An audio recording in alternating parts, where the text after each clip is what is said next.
Como ya saben, nosotros somos una oficina, un equipo que los ayuda con sus emprendimientos, con sus empresas, para asesorarlos, para crecer y para cuidar su patrimonio. También los invitamos a que por favor nos sigan en las redes sociales. Tenemos nuestra página web donde hay mucha información que estamos ahí actualizando, información de nuestros servicios, para quienes no conozcan o solo una parte de los servicios que presta este equipo. Estamos en LinkedIn, en Cisterna Yupe de Allende, estamos también en Instagram, donde estamos subiendo contenido también toda la semana, sobre todo videos y contenidos muy útiles. Estamos en YouTube también como CJ Abogados y Contadores, donde ahí también subimos nuestros webinars, las grabaciones que hacemos. Ahí también pueden consultar sobre los temas que hemos tratado últimamente. Y al final de este encuentro vamos a enviarles una encuesta que esperamos que todos tengan la amabilidad de responder, y van a recibir como compensación un regalo que es un agendamiento, una hora con Paul. Entonces, que respondan la encuesta nos ayuda mucho para seguir mejorando este tipo de eventos. También allí le preguntamos qué temas a ustedes les interesaría poder conversar con Paul o presenciar con Paul en un próximo evento, un próximo webinar. Así que les agradecemos mucho por su respuesta, y por supuesto van a tener un regalo después de responder estas breves preguntas. Es muy breve la encuesta, no les va a quitar mucho tiempo. Bien, los dejo con Paul Yuppet, quien es socio de este equipo para este nuevo webinar. Muchas gracias por su asistencia. Bueno, muchas gracias, Thais. Muchas gracias a todos por la asistencia. Perdón, gracias, Thais, por justamente el asunto del micrófono. Bien, el objetivo de este webinar, como en todos los casos, es hacer una presentación esquemática, sintética, breve, general, bien básica, para definir cuál es el perímetro de la discusión, que lo esencial que tienen que saber no es para que terminen expertos en la materia, es para que sepan lo menos, el no podrían saber menos que. Eso es esto. Naturalmente eso me permite a mí hablar lo menos posible y dejar el máximo tiempo para las preguntas, que es justamente donde se completan los detalles y además si lo pueden orientar hacia su caso y los intereses particulares. Entonces, sobre los bienes raíces, es fundamental el registro. Cuando ustedes tengan bienes raíces de la naturaleza que sea un terreno, sea una casa, un departamento, una oficina, un galpón, lo que sea, todo lo que sea inmobiliario, el Código Civil manda a que gire en torno a la inscripción que consta en el conservador de bienes raíces competente. Es información pública la que aparece en el conservador, así que puedo tomar el ejemplo que se me ocurra, borré un par de datos en el ejemplo que aparece en pantalla. Esto es una inscripción en un conservador, en un registro de propiedad del conservador, donde lo esencial es foja, número y año. Foja, número y año es como que yo le pregunte por el nombre, apellido y ruta. Es la forma de individualizar una propiedad donde consta quién es el dueño y cómo lo adquirió. Entonces, la primera función del conservador es la de conservar la historia de la propiedad. Lo que aparece ahí es quien actualmente el poseedor de determinado bien raíz, y hace referencia a toda una serie de inscripciones hacia atrás que hablan de una historia donde se van sucediendo los propietarios en un caso y otro. Permite, por tanto, probar quién es el dueño.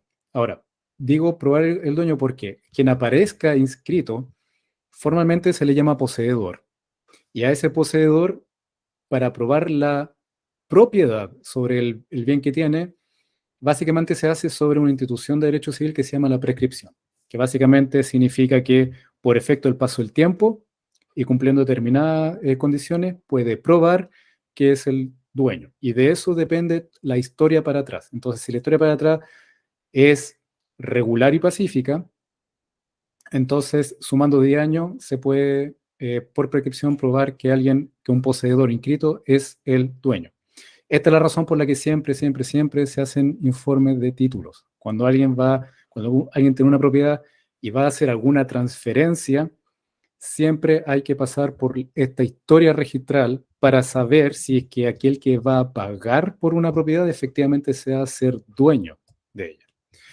Y este registro además representa el bien raíz como activo. Es decir, el bien raíz no son los ladrillos de la casa, ustedes no tienen la casa porque son capaces de abrazar sus paredes. No, es suya, la forma de asir esa propiedad es justamente la inscripción. Por tanto, es la forma de entregársela a otro y es también la forma de grabarla, por ejemplo, con una hipoteca, con un usufructo, con un montón de derechos reales que van a servir, de hecho se anotan ahí al margencito de la inscripción para decir cuáles son las modalidades especiales que hayan dado a esta propiedad para usar generalmente su patrimonio en apalancamiento de su actividad.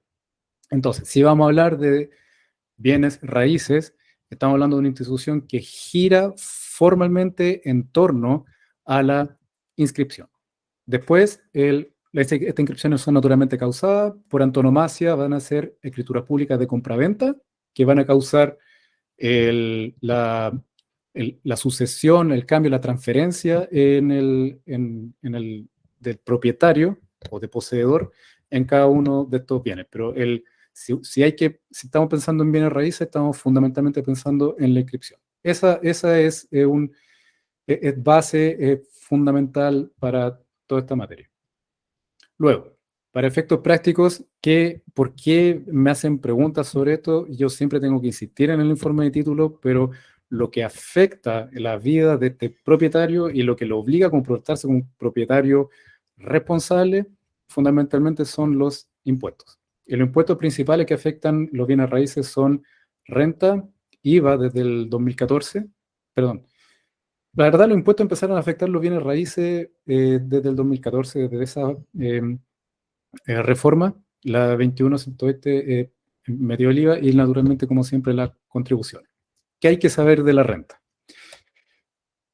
Esta es la forma más sintética y resumida posible que se puede para el impuesto a la renta en los bienes raíces.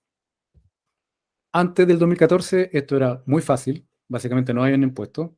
Desde el 2014 el legislador tributario se dirigió contra los bienes raíces y lo hizo más difícil. Entonces, ¿qué hay que saber de la renta de los bienes raíces? Es que se grava el mayor valor en la venta de un bien raíz situado en Chile.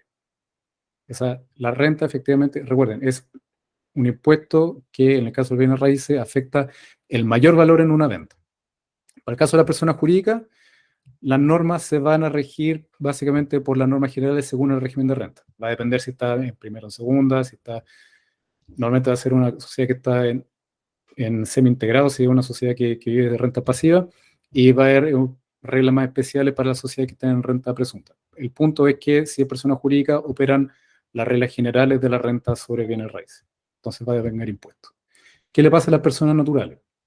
Hay que hacer todo este camino para esta pequeña hipótesis que con la que todo el mundo quiere dar, que básicamente las 8.000 UF de ingreso no renta que tengo derecho por el mayor valor en la venta de mis bienes raíces. No es siempre el caso porque se tiene que respetar una serie de requisitos para llegar hasta allá. Entonces, cada vez que a mí me preguntan, quiero vender una propiedad, hay que ver cuáles van a ser los efectos de la renta de eso, y esta es la matriz con la que yo veo cuáles van a ser las consecuencias de determinado acto o contrato sobre un bien raíz. Hay que distinguir si esta fue adquirida antes o después del 2004, si es que se le va a vender a un relacionado o no, si es que la propiedad se conservó por 1 o 4 años, dependiendo si es un terreno o un terreno construido, o una propiedad, perdón, construida. Y solamente si se cumplen todos los requisitos, podemos caer en la 8.000 UF de ingreso no renta, por el mayor. Ingreso en renta es lo mejor que les puede pasar en derecho tributario en lo que a la renta refiere, porque son ingresos que van a recibir y no van a tener ningún impacto en su global complementario. Le van a decir al fisco, van a declarar si efectivamente yo recibiré esta plata, pero bajo esta hipótesis, por lo tanto, no tengo que compartir nada con el fisco, y esto es perfectamente legal, con un límite de 8.000 UF. Pasar esas 8.000 UF es mucho negocio el que está haciendo, y de ahí hay una alternativa por sobre eso, y si sigue respetando toda esta cadena, pueden, básicamente la alternativa que siempre que más conviene es la de pagar para un impuesto único sustitutivo del 10% sobre el mayor valor. Por lo general el mayor valor es relativamente importante, y sumado a toda la demás renta, el ingreso, el valor complementario queda muy alto. Entonces el 10% es una buena alternativa. El punto es que para la renta tengan presente que como persona natural todavía hay que cumplir una serie de requisitos para caer en esta hipótesis que es la que primero todos quisieran aprovechar, pero que está sujeta a una serie de condiciones. IVA, segundo impuesto. Aquí hay dos principios fundamentales del IVA que hay que retener en los bienes raíces. Los detalles los voy a dejar para las preguntas, les daré la oportunidad de preguntarme para ver cómo se calcula. Pero hay dos principios fundamentales que tienen que tener presente en el IVA en los bienes raíces, y el primero es que el objeto que aquí se está, que constituye la base del impuesto, solo inmuebles construidos, incluido terreno construido. Quiere decir que los sitios esos o los terrenos puros y simples, esos siguen sin IVA. Siempre los terrenos han estado exentos de IVA y siguen exentos de IVA. Y que estén exentos de IVA significa que si transo un terreno no construido, un sitio erario, no paga IVA, y si transfiero, si vendo una casa, tengo que deducir de la base imponible el valor del terreno, porque el terreno es sin IVA. Ojo, el terreno tiene que no ser construido. Por ejemplo, si el terreno tiene por debajo alcantarillado y un montón de obras, eso es construido a ojos del Servicio de Impuesto Interno. Entonces, un sitio vereazo básicamente tiene que tener claro que es exento de IVA, son los inmuebles construidos los que son objeto de este impuesto. Y el segundo concepto fundamental es la habitualidad. Aquí en la ley del IVA habla de vendedor, es decir, tiene que ser alguien cuyo giro ordinario sea la compra y venta o la construcción y venta de inmuebles construidos. Esto ha sido objeto de una serie de cambios. El más importante, el último, es que la ley quitó las hipótesis de presunción de habitualidad y lo dejó todo al caso a caso. En el caso concreto siempre hay que estar analizando. También se quitó esto como facultad exclusiva del Servicio de Impuesto Interno. Es básicamente algo que se va a tener que discutir en cada caso con el Servicio de Impuesto Interno, si es que determinada transacción corresponde a un giro habitual de compra y venta de inmuebles, o bien si es ocasional y por tanto estaría exento de ello. Es decir, aplicar o no el IVA en la venta de un inmueble depende fundamentalmente de las circunstancias de hecho de aquel que lo vende. Si es habitual, es con IVA, y lo que se graba con IVA es el inmueble construido. Y por último, las contribuciones. Todos están, asumo, familiarizados con lo que son los certificados de avalúo fiscal. Aquí están los datos que sirven para determinar este impuesto. A mí me preguntan por qué esto también es sujeto a variaciones, y es verdad que es un impuesto que tiende a subir y que se pone caro en el tiempo. Entonces, la base es el avalúo fiscal, en particular el avalúo afecto. Esa es la base para calcular el impuesto. Y ese avalúo aumenta. Hay periodos de reavalúo donde el Servicio de Impuesto Interno nos dice cuánto más vale nuestra propiedad ahora, y ahí es donde la ley pone un límite que es, en caso de reavalúo positivo, no puede ser más de un 10%. Luego, a ese monto que es la base se le aplica una tasa para calcular el impuesto. Y esa tasa tiene un máximo legal que es 1,4. De ahí hay que distinguir si se trata de terreno o sea, de propiedades habitacionales o terreno, después de cuál es su valor. No es lo mismo. Hay tasas distintas para los tramos que van de 1 a 170 millones y 170 millones para arriba. Tengo entendido que algo así como 0,8 y tanto, y 1, tanto más según esos tramos. Y esas son las tasas que se aplican sobre el avalúo afecto y esas tasas con este tope legal se determinan por decreto. La determina entonces el Ministerio de Hacienda, si no me equivoco, y publica en el diario oficial y define cuánto es la tasa con ese límite legal, y a veces nos encontramos con sorpresa y por eso aumenta. Luego es un impuesto que es anual, entonces se paga anualmente todos los años sin falta, y sin embargo se divide en 4 cuotas, abril, junio, septiembre y noviembre. Es importante notar, sí, que es un impuesto que es a beneficio municipal y corresponde en promedio a más del 80% de los ingresos municipales. Entonces, es un impuesto que se persigue su cumplimiento, porque de eso vienen las municipalidades. Y por sobre lo que ya señalé, existen sobretasas. Las más importantes son las sobretasas de beneficio fiscal anual, 0,025. Y además hay una especie de sobretasa sanción, que son los sitios no edificados, propiedad abandonada y pozos rastreros, sobre todo en zonas urbanas, donde lo que hacen en definitiva es multiplicar por 2 el impuesto territorial de base. Existen otros detalles que vienen con la reforma, que son las sobretasas para propiedades con determinados valores que son muy altas, pero son hipótesis de excepción según el valor de la propiedad. Lo que tienen que tener presente es: se calcula sobre la base del avalúo afecto. Ese avalúo puede aumentar un máximo de 10% por cada vez que se hacen revalúos. La tasa tiene un máximo de 1,4 y el Ministerio de Hacienda va a estar fijando si que sube o baja con este límite de 1,4, y después nunca es muy exacto ese cálculo porque todavía están las sobretasas por calcular.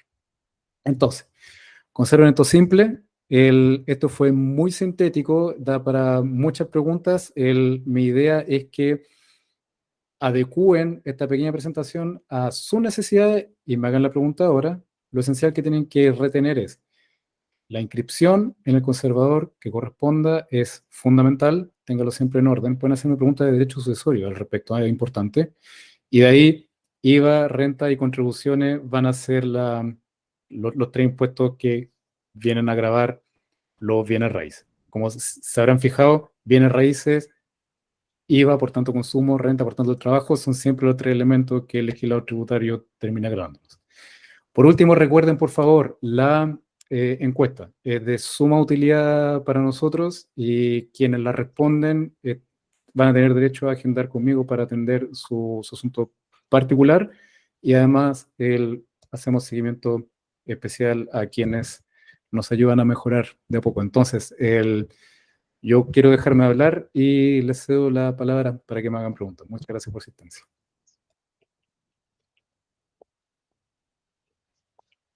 Hola, Paul.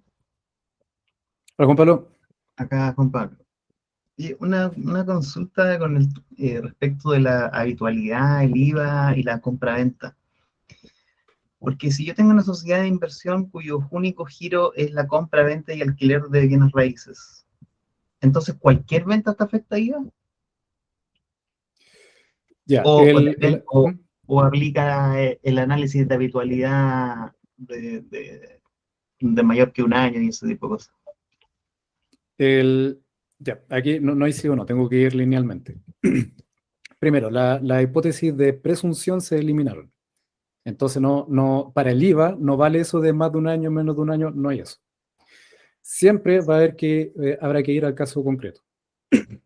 Ahora, y aquí opera un poco la agresividad del IVA, porque el Servicio de Impuesto Interno tiene facultades bien particulares para el IVA. Y de hecho si el servicio estima que lo más grave que te puede pasar con el IVA ante el Servicio de Impuesto Interno es equivocarte en el valor del terreno que queráis subtraerle a la venta de un inmueble, porque tiene facultad de tasación y te gira el impuesto al tiro.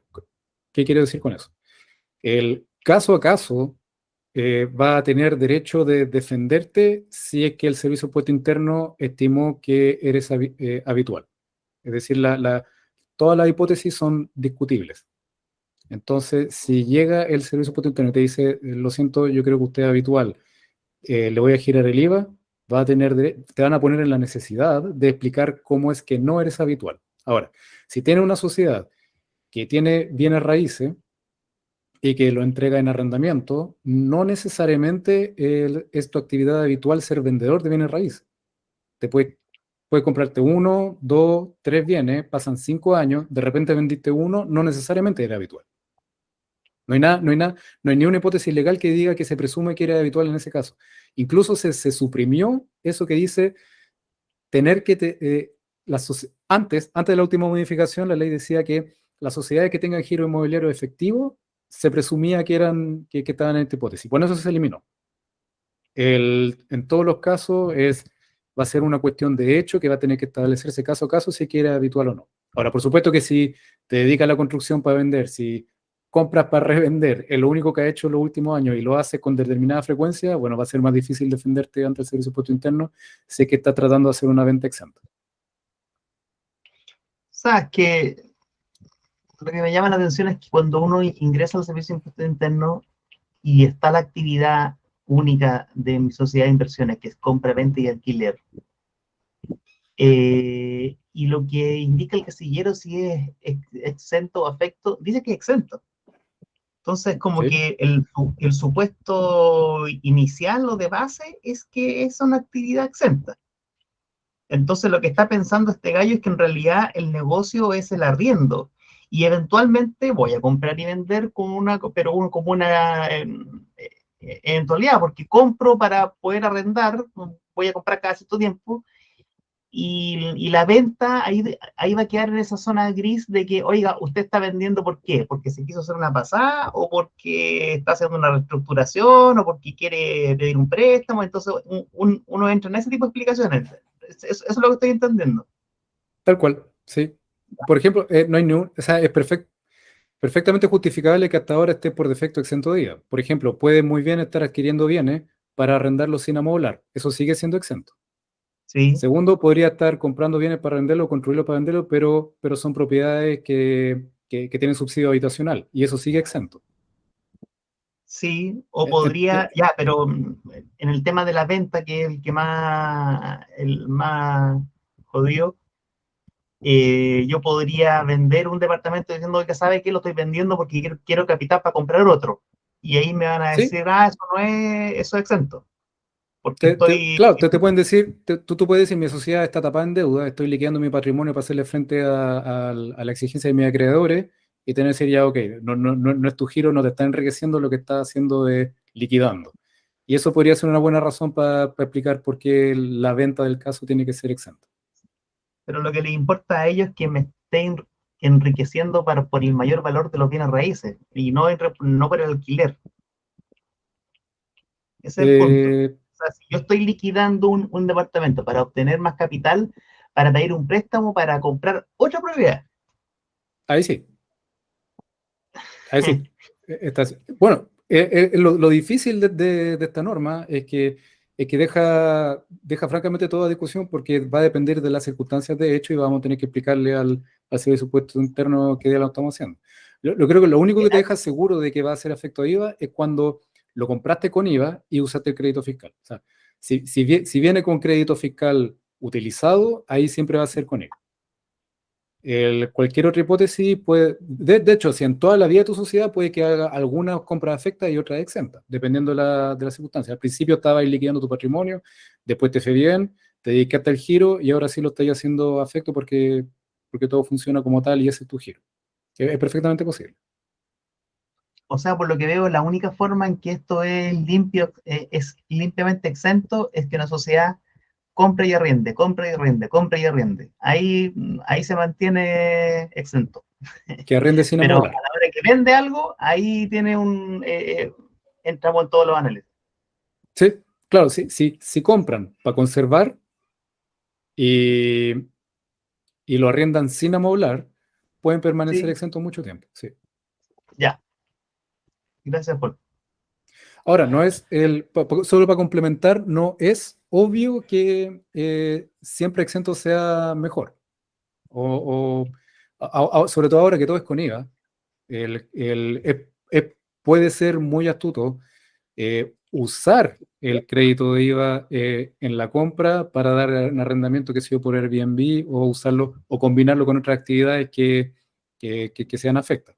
Lo que quiero decir es que no piensen que necesariamente afecto es peor y exento es mejor. Piensen en el IVA en la lógica de crédito y débito de IVA. Y si tienen esta actividad u otra que lo pueden combinar con cosas que van a generar crédito y débito, aprovechenlo, porque la gracia del crédito y débito es que permite usar íntegramente el impuesto del IVA. Cuando uno es exento, igual paga IVA en muchas cosas y lo único que puede hacer es tirarlo a gasto. Que quiere decir que de todo lo que debiera ser crédito de IVA, solamente van a estar aprovechando sobre eso la tasa de impuesto primario, es decir, una diminuta fracción, un cuarto o menos. Entonces piénselo, no tomen por defecto o que necesariamente exento es más barato y es mejor. Podría ser eficiente usar siempre hay que pensar, sobre todo ahora que todo es con IVA, usar el IVA, el crédito fiscal, puede ser negocio. Y disculpa, en la presentación había una parte donde indicaba mayor o menor que 1 o 4 años. ¿Eso qué significa el 1 o 4 años? Sí, eso es para la renta. Cuando uno compra y vende en menos de un año, para la renta, un departamento. Lo compro y lo revendo en menos de un año. En el caso de la renta, ahí sí estoy en hipótesis de presunción de habitualidad, entonces no me dejan usar ninguna de las ventajas de la renta y me cobran por el mayor valor. Y lo mismo para los terrenos, pero sobre 4. Y también por las divisiones de los terrenos, si yo loteo, ahí la presunción no es de 1, sino que es por revender antes de 4 años. Paul, una pregunta. Pero, ¿terminamos con Juan Pablo antes de pasar a Ricardo? ¿Sí? ¿Está bien? Sí. Pasamos a Ricardo entonces. Muy bien. Una pregunta con respecto a lo mismo. Cuando tú recibes, en este caso, recibimos por herencia una parcela, mis 4 hermanos, una parcela que está subdividida en 18 lotes. ¿Qué pasa con la venta ahí cuando se hace habitual? Si yo empiezo a vender de a una, o estoy obligado a vender para no tener el concepto de impuesto, si vendo de a una y vendo una hoy día, otra el próximo mes, otra el próximo mes, y así me demoro 3 años, eso está afecto a IVA y afecto a impuestos, me imagino. ¿Y qué pasa si es que yo vendo la parcela completa, los 18 roles hoy día, que son de 5.000 metros cada uno? ¿Cuál sería la diferencia, una u otra?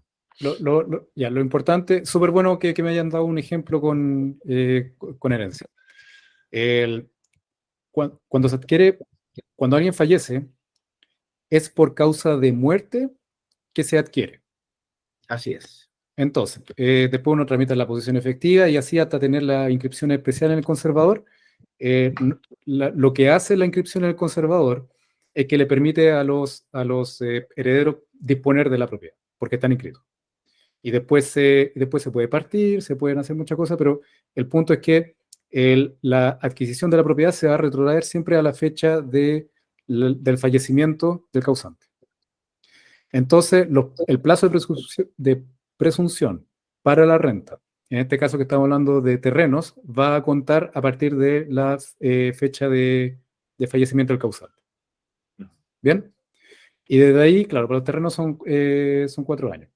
Y antes de eso, no van a poder revender sin caer en la hipótesis que los sacan del camino de la 8.000 UF de ingreso no renta.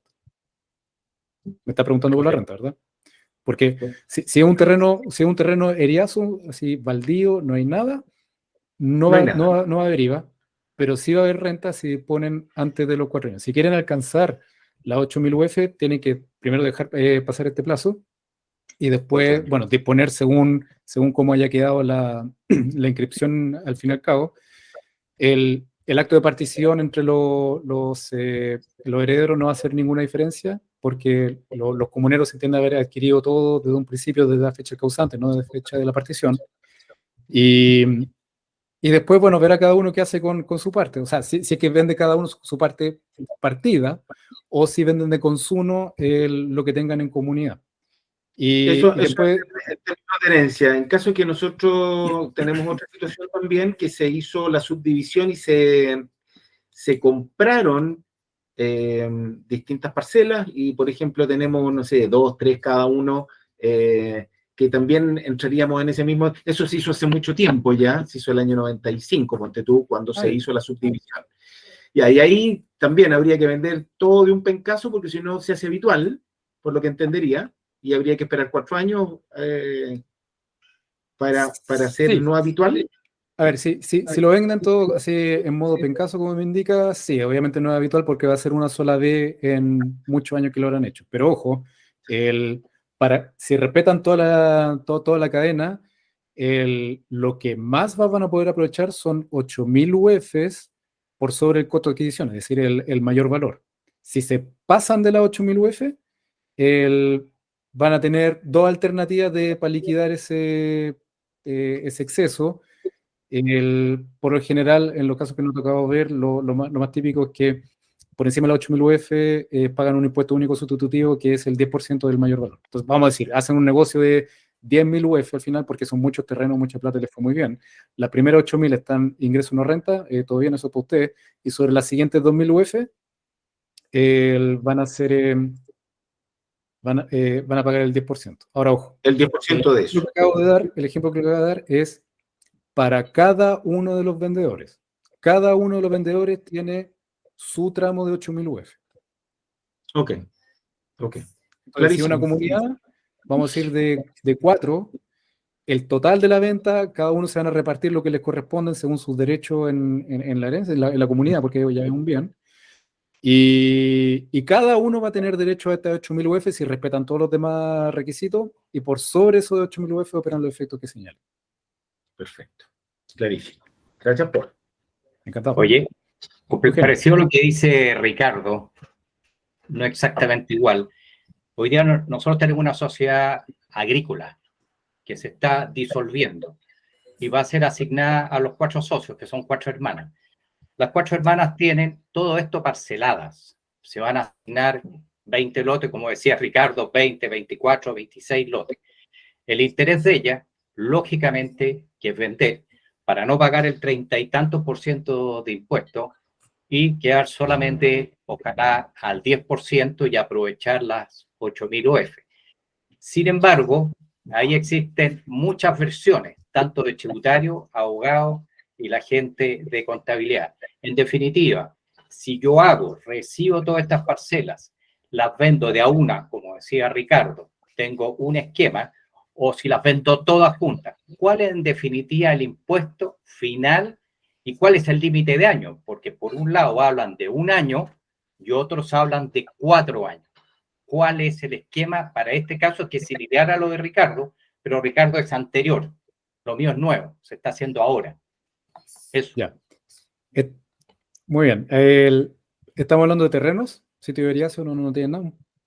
No, son terrenos. Terrenos Son que eran terrenos. agrícolas y que ahora están vacíos para generar estas parcelaciones, digamos, que ya están hechas, pero no han salido están inscritas en el SAC, etcétera, pero no han salido a la venta esperando cuál es el proceso de pagar menos impuestos posible. Ya, lo digo primero para despejar el IVA, porque si no son terrenos construidos, no IVA. Entonces vamos a centrarnos en la renta. Aquí, ya, sucede que recién ahora van a lotear. Y después van a... O sea, si entiendo bien, tienen un terreno en comunidad, lo van a lotear, lo van a subdividir y después van a partir esta comunidad dando determinados lotes a cada comunero según corresponda a su exactamente, derecho. que son 4. Hablemos de 22 y son 4 personas que se van a separar en partes iguales y cada uno venderá a su forma o a su manera cada parcela. Ya.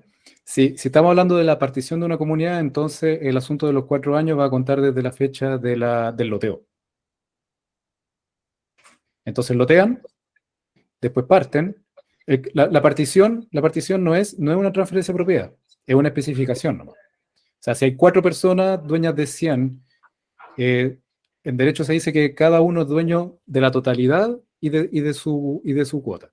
Y después, cuando se parte, lo único que se hace es especificar el derecho y después a cada uno le correspondían 30, 30, 20, 20, vamos a decir. Ese 30, 30, 20, 20 se entiende que lo tuvieron desde siempre. Sin embargo, hicieron un acto particular que es el de la partición. El loteo de la propiedad. Y desde ahí se cuenta el plazo de 4 años para los bienes raíces, para efectos de la renta.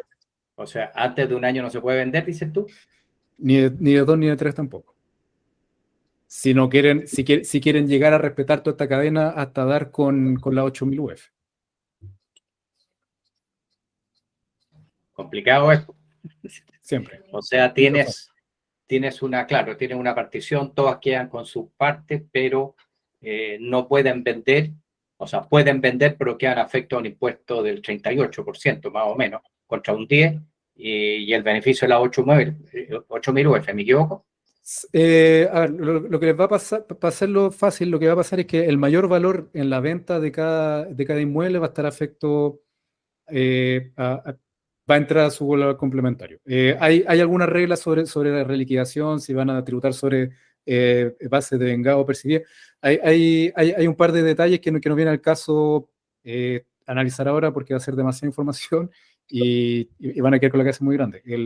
Lo que tienen que saber es que si venden antes de, o sea, básicamente cualquier hipótesis que no sea la de llegar hasta la 8000 UF, que vendiendo en este caso antes de los 4 años, es que el mayor valor que consigan por la venta va a entrar en su valor complementario. Entonces, si al hacer la partición y todo eso quedaron registrados, y vamos a decir que el valor de los lotes de cada uno vale 100, si me lo venden a mí a 180, bueno, esos 80 van a entrar a su valor complementario. Van a estar afectos a impuestos a la renta. De ahí opera la norma general, es decir, va a entrar a esta escala que es progresiva y por tramo. Y se va a sumar ese ingreso al de todos los demás que tengan durante el año. Y sí, por lo general eso hace aumentar rápido en los tramos y si me hablas del tramo del 31% es perfectamente posible llegar hasta ahí. Sí.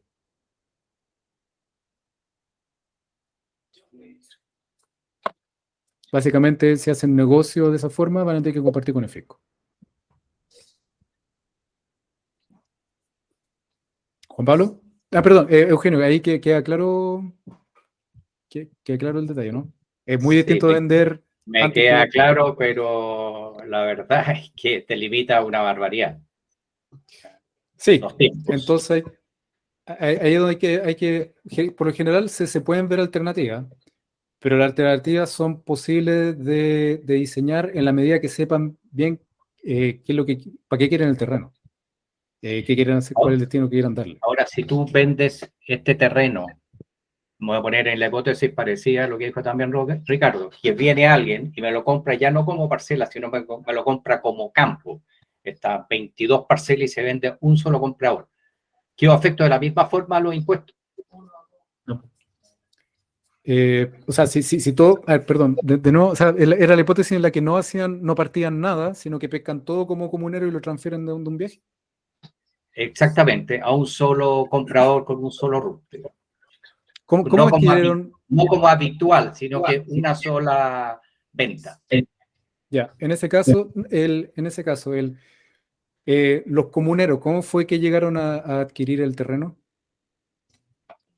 No, uno viene por herencia, pero después ¿Ya? ellos hicieron una sociedad agrícola para explotar y arrendar las tierras, ¿ya? Y ahora, dado a este esquema nuevo, lo que están proponiendo es disolver la sociedad, que se asignen a personas naturales, pero existe la opción de que exista un solo comprador para toda esta comunidad, para todos los bienes de la comunidad.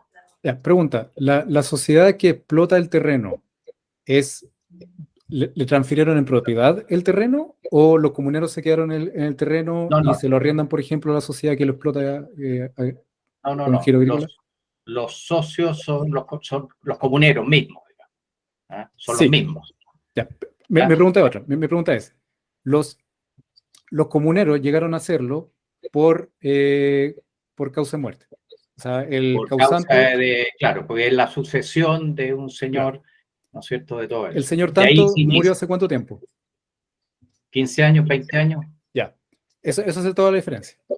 Ya. Porque si no han hecho, o sea, si desde entonces hasta hoy no han hecho nada con la No han hecho nada con la propiedad. Te silencia Eugenio, después te puede reactivar. El punto es, si desde el fallecimiento hasta el día de hoy no han hecho absolutamente nada, entonces están dentro del plazo. O sea, digamos, podrían vender y respetar el criterio del plazo para poder dar con las 8.000 UF.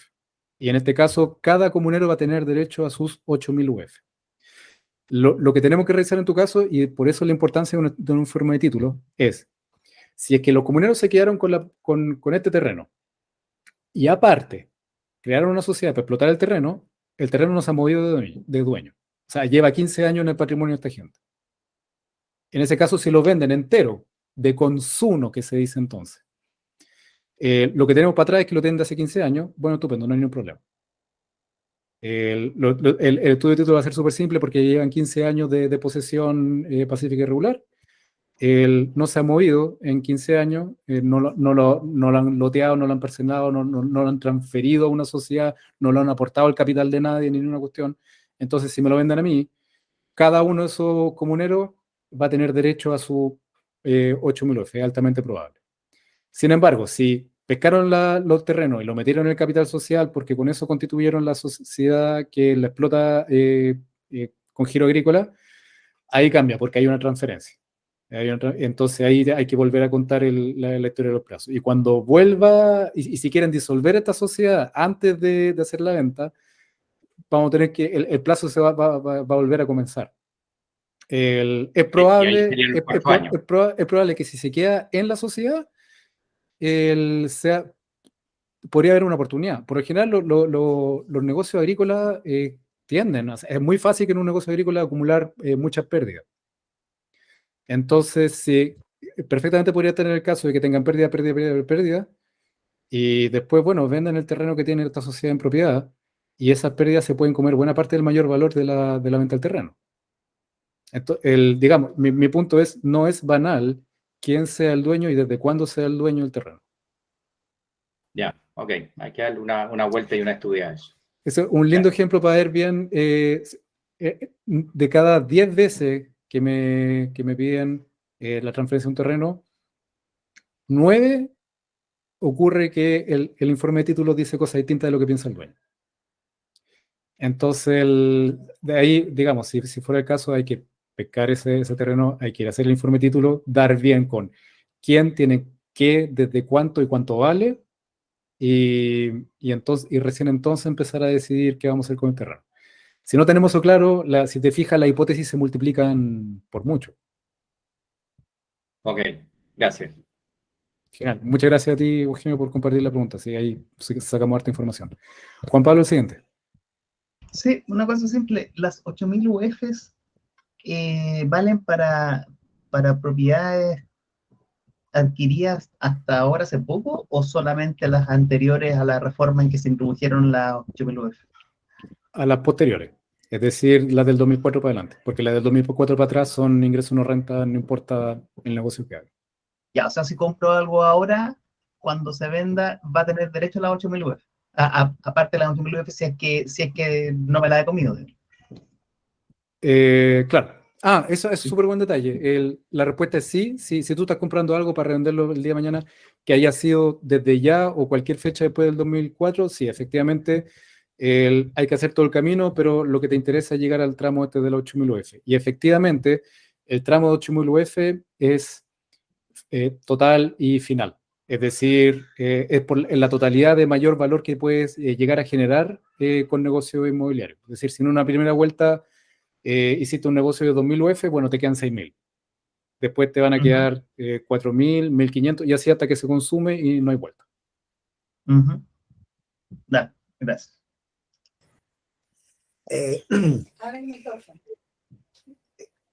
Paul, yo quería hacerte una consulta también, Celia. muy parecida a la anterior. Yo tengo un terreno, tenemos un terreno, una comunidad, somos 4 socios,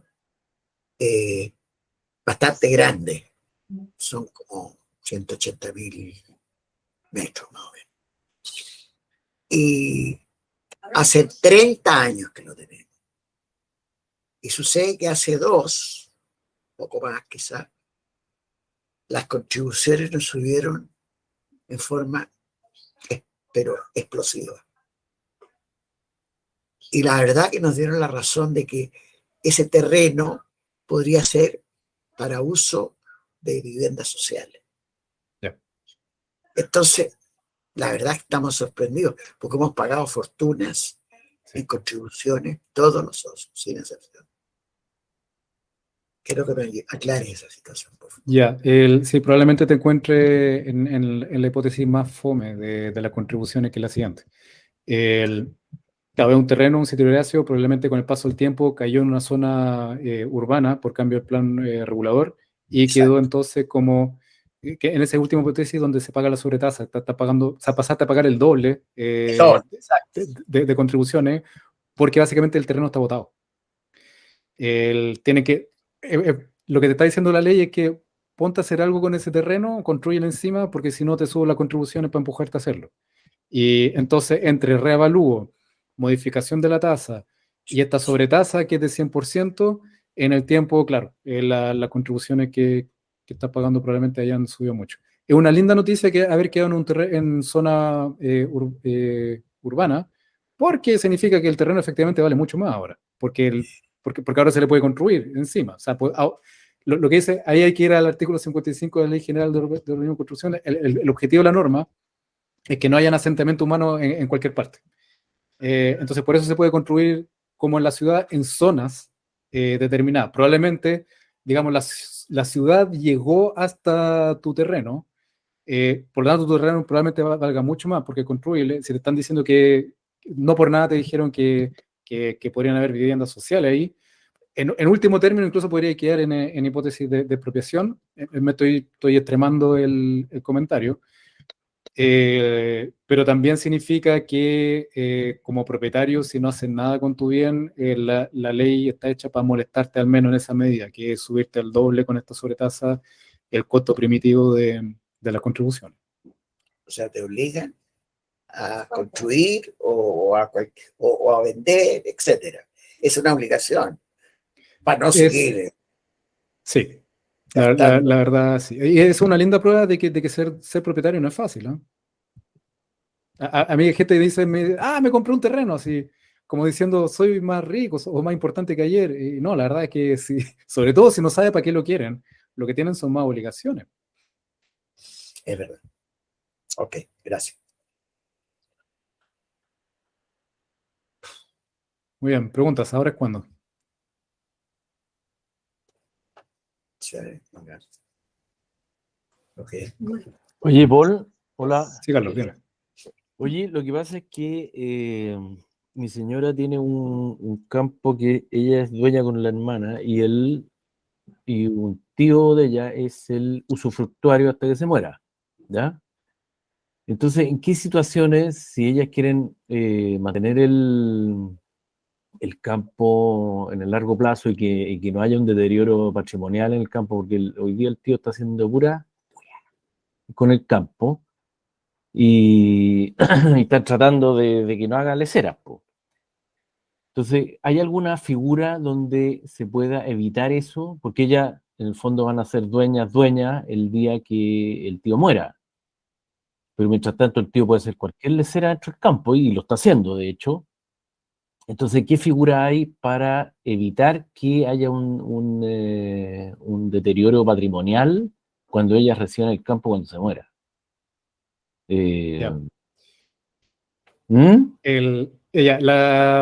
Esto no es específico del derecho inmobiliario, pero en este caso, bueno, el dominio es un derecho absoluto. O sea, podría prenderle fuego si quiere a su propiedad y no.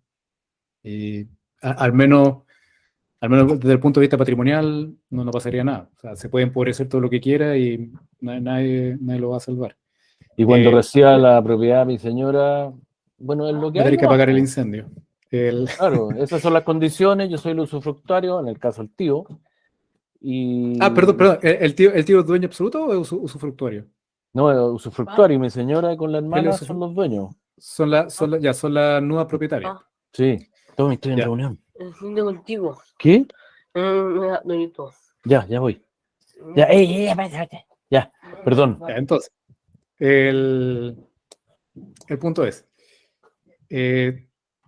Bueno, sobre todo el usufructuario tiene derecho al uso y al goce de la propiedad. Normalmente, si el problema es el caballero, y el caballero tuviera senil, lo vamos a decir así, se puede hacer todo un trámite por el COMPIN y conseguir declarar al caballero interdicto. O sea, básicamente vamos a decir que es él aquel que necesita ayuda o sea, ser asistido por alguien en el cuidado de sus bienes, y esto, bueno, lo interdictan a él y va a ser otro el que pueda cuidar sus bienes. Ahora, eso no es un trámite tan fácil.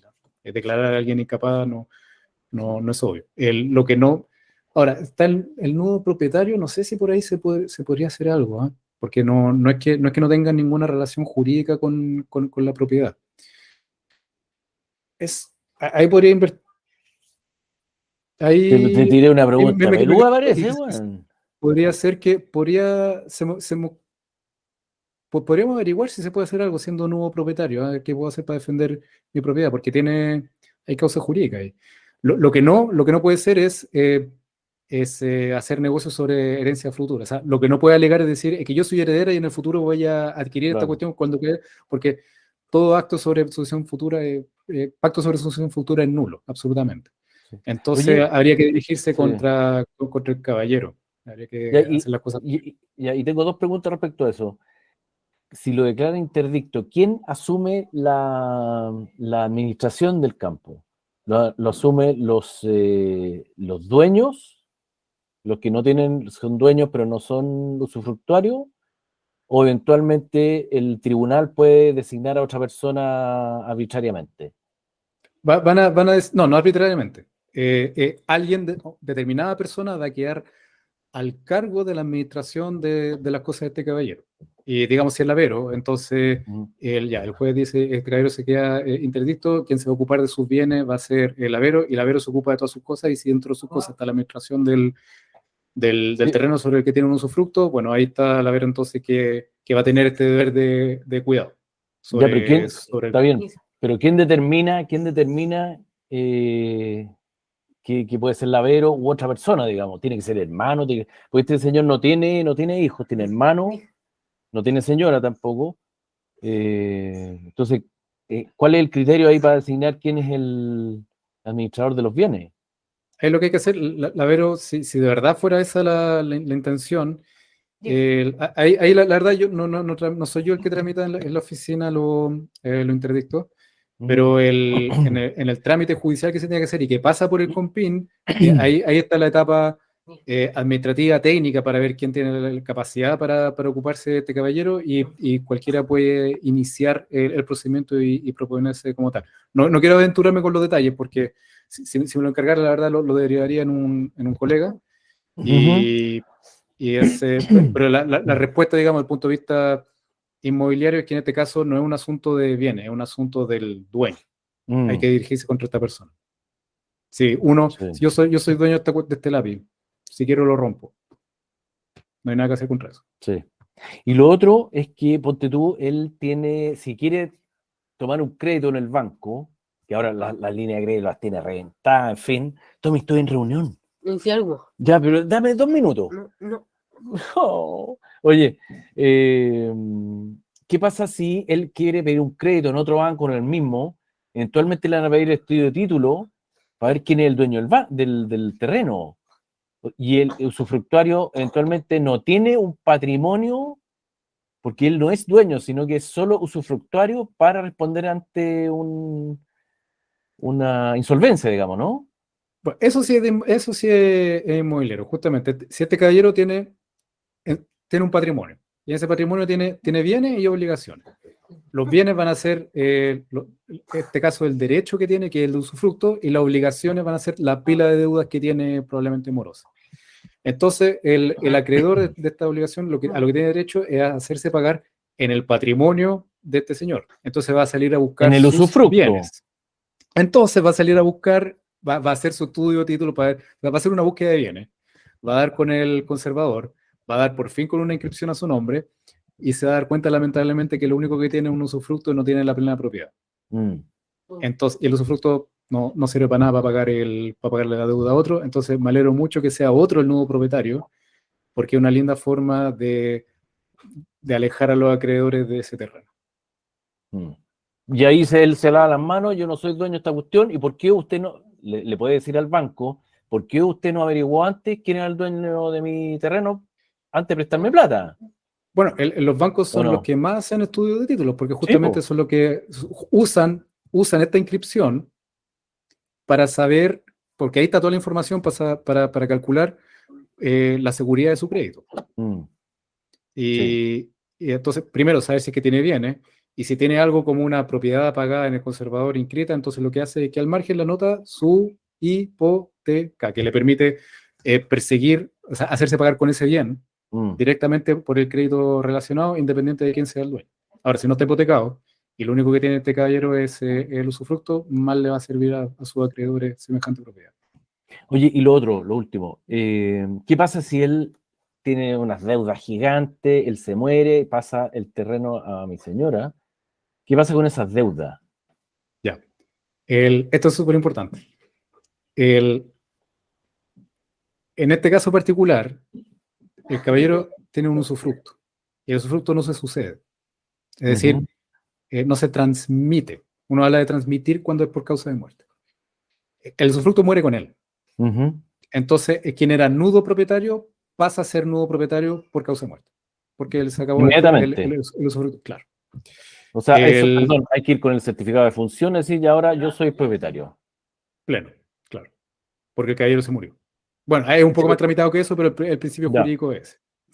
Y después, ahora, después, ¿qué pasa con el resto de la herencia? O sea, es una gracia ese efecto porque permite liberar este bien. O sea, se acabó el usufructo. Entonces, el quien era nudo propietario pasa a ser el pleno. Ahora, si este caballero lo único que tiene son deudas y muchas deudas, lo que no hay que hacer es aceptar esa herencia. Porque si lo único que tenía era el usufructo y se acabó, y después quedan puras deudas, entonces, bueno, si queremos que las deudas acompañen a este caballero en su destino eterno, entonces lo que no hay que hacer es aceptar esa herencia. Pero en este caso no sería herencia porque sería una... O sea, la Vero no sería heredera, sino que ella es dueña a posterior a la muerte de él, digamos. Puede llegar a ser heredera si es familiar, ahí va a depender de la... No, está bien, pero si él tiene puras deudas y todo lo que el patrimonio de él lo tiene escriturado a nombre de mi cuñada y mi señora. Entonces no es su patrimonio. Claro, no es su patrimonio, entonces el banco ahí no puede perseguir al patrimonio del Avero ni esta nueva figura, esta nueva propiedad, digamos.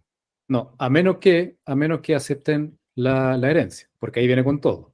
Y por eso siempre que se acepta una herencia, siempre es con beneficio de inventario. Ahora, si aceptan la herencia sin beneficio de inventario, entonces, bueno, si les gusta pagar deuda ajena, eso es otra historia. Y eso beneficio de inventario yo lo escuchaba antes y significa que es como, hay una deuda y chao. No, significa que van a limitar el nivel de obligaciones que van a recibir por el nivel de bienes que están adquiriendo. O sea, los activos menos los pasivos y eso es lo que reciben, digamos. Claro, si de repente está, no sé, esa joya familiar que queremos que se suceda porque no puede quedar así en manos de nadie, ya la acepto contra determinado monto de deuda, pero no toda la deuda. Ok. Ya. Perfecto. Genial, son las 5 en punto. Entonces, ¿cómo las 5? Aquí son las 1, viejo. Perdón, son las 1. Bueno, pasó la hora. Perdón. Sí. Y bueno, le agradezco a todos muchísimo la asistencia. Genial las preguntas, fueron todas pertinentes, mejores de... No me esperaba estas preguntas, de hecho. Así que le agradezco mucho haber compartido... No, al contrario. Y nosotros que te hablamos súper bien en la encuesta, por lo menos yo. Bueno, justamente le voy a pedir eso, que me sigan evaluando la respuesta, que la respuesta sea honesta, sirven sus comentarios. Si ven algo aquí que está más o menos bien hecho, es precisamente gracias a los comentarios que nos envían de vuelta. Así que les ruego, por favor, respondan la encuesta. Todos esos comentarios nos sirven de mucho. Les va a llegar ahora, Thais se va a ocupar de que le llegue. Y gracias principalmente... Ya me llegó por email. Ya en su correo. Ya, entonces háganle clic de inmediato, respóndala, le va a tomar 2 minutos. Le agradezco mucho también el espíritu de haber compartido las preguntas permite a todos saber hasta dónde hay que estar consciente con los derechos y obligaciones de un propietario, y compartir la respuesta también le ayuda a desarrollar el criterio y a saber pedir ayuda cuando es necesario. Así que a todos, muchísimas gracias por su asistencia y nos vemos en la próxima ocasión.